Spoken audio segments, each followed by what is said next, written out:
Coma में तुमने मुझसे जो कुछ कहा सब सुन लिया था।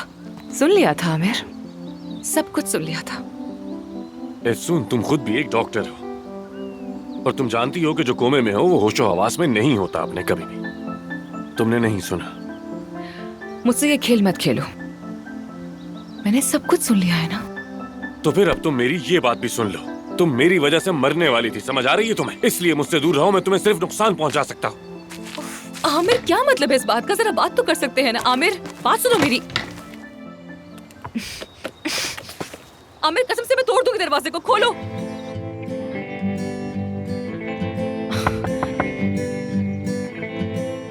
दरवाजा खोलो जल्दी, जल्दी दरवाजा खोलो। या तो मैं ये तोड़ दूंगी या मैं वो तोड़ दूंगी।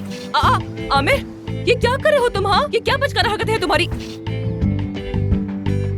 क्या कर रहे हो? फिर तुम मुझे कहते हो कि मैं जिद्दी हूँ। ये क्या कर रहे हो तुम आमिर? बताओ ना यार, क्या हरकत है ये?